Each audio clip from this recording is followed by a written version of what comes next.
procedimento ele não excederá 30, mas poderá ser prorrogado por até 90. Tá? Inverte o prazo que a gente trabalhou lá, que é 90 mais 30. Então, cuidado, porque a prova pode vir justamente com isso. Ah, no afastamento preventivo será 30 mais 90. Não, em tese aqui, ó, aliás, será 90 mais 30. Não, em tese é 30, que pode ser prorrogado por até 90 dias, que está dentro dessa hipótese do parágrafo único. Enquanto a suspensão, sanção, ela é 90 mais 30. Então, cuidado que a gente faz o trabalho de inversão apenas dos dois prazos e muda completamente. Tá? Então, fiquem atentos com isso, porque isso aqui é uma questãozinha muito, muito capciosa que pode cair para vocês. Artigo 81. O investigado terá acesso aos autos do procedimento preparatório, no qual deverão estar encartados os elementos de prova já documentados, ressalvadas as diligências em trâmite, as quais deverão ser juntadas ao respectivo caderno processual, tão logo sejam finalizadas. Tá, então, aqui o princípio da publicidade está sendo cumprido. O investigado, obviamente, ele tem acesso, né, aos autos do procedimento, já estando encartados, ou seja, já estando no processo, todos os elementos já documentados, exceto que ainda está em trâmite. Então, ou seja, que aquilo que está sendo apurado ainda, ele ainda não vai ter acesso. Aqui como se fosse um inquérito, tá, basicamente. Tá? Fica muito meio que naquela simetria. É uma questão muito investigativa, proativa, e ele só vai tendo acesso depois que vai tudo sendo finalizado. Ele não tem acesso ao procedimento antes dele ser, de terminar, né, na verdade, aqui, né, as diligências estiverem em trâmite ainda, ele não tem acesso. Então, enquanto o juiz, o diretor do foro, até mesmo o vice-corregedor-geral, ele estiver ainda colhendo a prova de testemunhas ou até mesmo aguardando a exibição de determinados documentos, o investigado ele não vai ser notificado disso. Ah, não, estou aguardando o cara trazer a prova de que o recibo foi dado a menor. Não, ele simplesmente não vai falar nada. A hora que isso entrar no processo, ele vai ser notificado, aí ele pode se defender. Tá? Para que ele não faça isso, para quê? Para que ele não mexa em alguma prova antes dele, eventualmente, ter ciência já ser na verdade, já ter chegado à ciência do próprio juiz, tá? Do diretor do foro. Então, para que ele não prejudique nessas provas que ainda estão sendo colhidas, ele só vai tendo ciência de acordo com o que já foi finalizado. O que o juiz já fechou, já tem ciência, ele vai abrindo para o investigado.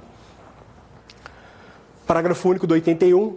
Nos atestados de antecedentes, tá? Então aqui os antecedentes administrativos, tá? Não são criminais, não poderão ser mencionadas qualquer anotações referentes à abertura de procedimento contra o requerente. Tá? Então, o antecedente somente de procedimento já findado. Aqueles que estão em aberto em trâmite não serão, então, que mencionados anotações referentes à abertura de procedimento contra o requerente.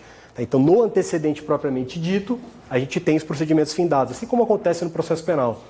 Tá? Eventualmente, para fim de antecedente, só que transitou em julgado. Que ainda está pendente, eventualmente pode piorar a situação dele? Sim, mas numa outra esfera, lá naquela terceira esfera de uma eventual sentença. Então, cuidado que aqui o antecedente é de procedimento administrativo já finalizado, ou seja, que já está precluso. Embora os demais, as anotações aqui não podem caber de abertura do procedimento contra o requerente. Mas lembrem-se, lá atrás a gente viu, serão fornecidas informações, tá, e não atestado de antecedentes, de procedimentos já em curso. Mas isso não é para demérito do investigado aqui no caso, né, o reclamado. Aquilo é simplesmente para saber se tem uma conexão daqueles procedimentos. O cara sempre um tabelionato de notas que deu vários descontos para várias pessoas. Lógico, ele vai ter ciência de vários procedimentos para unificar tudo num procedimento só de uma única falta funcional, que vai sendo agravada à medida que elas vão surgindo de maneira reiterada. Então, muito cuidado com isso. A informação de procedimentos em aberto não entra como atestado de antecedente. E aqui de antecedente é simplesmente para qualificar eventualmente uma hipótese de repreensão em multa ou de multa em suspensão, como a gente viu no 8935, que à medida que vai reiterando, pode aumentando a gradação, né? Ou seja, aumenta o grau da pena aplicável. O artigo 82, coligidos os elementos necessários à formação de juízo sumário, poderá a autoridade em decisão fundamentada. Então aqui o juiz já teve sua cognição, já teve os elementos, já formaram a convicção dele acerca da esfera administrativa, daquilo que ele vai decidir. Ele determina o arquivamento do procedimento preparatório no caso de manifesta insubsistência das imputações, ou seja, verificou que não tem ausência de provas, não conseguiu caracterizar nem a materialidade nem a autoria, um ou outro, né, como ele diz lá no comecinho, quando a gente tratou no 77. Nesse caso, então, ele determina o arquivamento. Remeter os autos ao órgão competente, aquela mesma hipótese. Está ocorrendo perante o diretor do foro, verificou que é uma hipótese de perda da delegação. Sobe. Vai mandar lá para o vice-corregedor-geral. Ou deflagrar o processo disciplinar na forma da lei. Tá? Então aqui ele vai simplesmente dar sequência e aplica ao juiz diretor do foro, ele aplica a repreensão ou até mesmo a multa. Parágrafo 1º. A decisão proferida será lançada no prazo máximo de 5 dias no histórico da serventia, no sistema de cadastro do extrajudicial, o mesmo que acontece com a reclamação lá e correção ordinária, até lançado no prazo de 5 dias no histórico da serventia lá no cadastro. O reclamante será intimado quanto ao teor do decidido, obrigatoriamente, né? Ele vai ter ciência, né, daquela decisão proferida contra ele, principalmente se for perda da delegação, com certeza ele vai ficar sabendo, que ele vai ter que providenciar ali a eventual transição da serventia. E o artigo 83, que na hipótese de ser concluído que a alegada infração está capitulada como ilícito penal e, independentemente da propositura do processo disciplinar, o órgão competente encaminha a cópia ao MP, sempre que tal medida não representar a exata reiteração da providência lá do artigo 77. E ele remete de novo, a gente falando do 77, que é independentemente da propositura de processo disciplinar. Então, aquela mesma questão.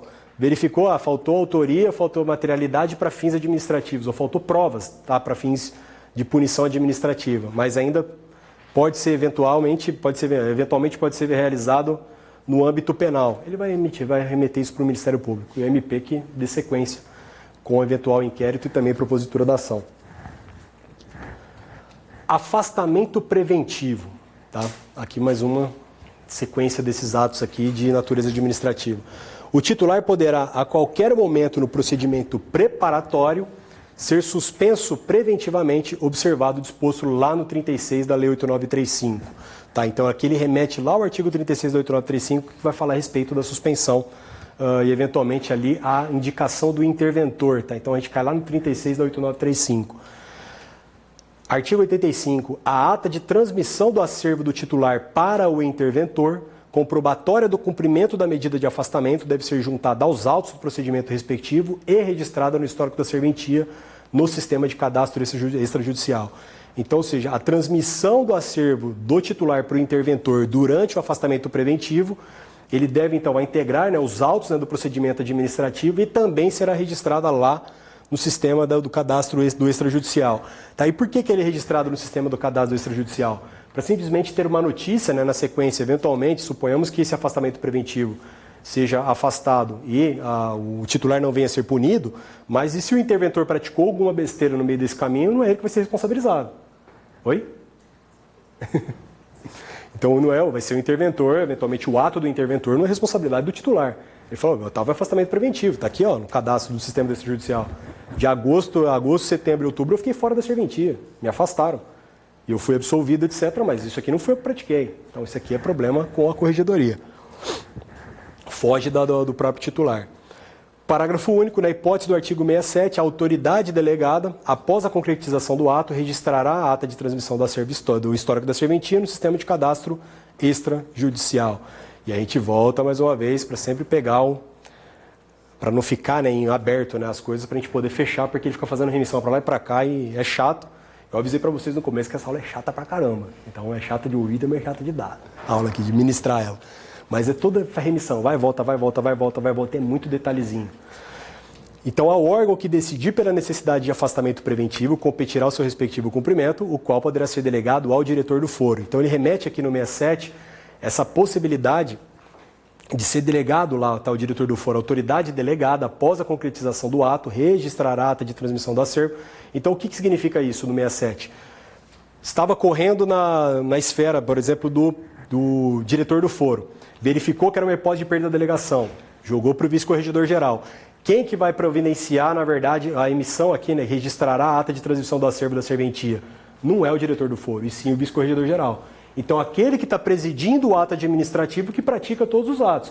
Ele que notifica, ele que dá ciência, ele que pede mais prazo, ele que vai deferir, dar sequência, converter em outro procedimento preparatório administrativo. Ou seja, é ele que pratica tudo. Então, esse parágrafo único menciona somente isso, ele quer dizer isso. A redação dele é muito confusa, mas ele diz só isso. Quem está presidindo vai praticar isso. Tá? Não é o diretor do foro que tem que alimentar a transmissão do acervo, sendo que é o vice-corregedor que tá tocando o procedimento. E aqui a figura do interventor, tá? Que eu já falei para vocês, tá? Então cuidado, o interventor tem titular na serventia ainda, ele só está afastado. O interino é no caso de vacância. Ou seja, extinguiu a delegação, por qualquer das hipóteses que a gente já viu no 8935, surge a figura do interino. O interventor presume-se que tem o titular afastado, tá? Então, o interventor, preferencialmente bacharel em Direito, será designado sob a confiança do vice-corregedor-geral da Justiça. Então, gravem, pessoal. Quem designa o interventor é o vice-corregedor, tá? E não o corregedor-geral. Tá? Isso aqui, para cair na prova, é uma maravilha. Ou pelo próprio diretor do foro, se for o caso, né, lógico, de infração menor, né, repreensão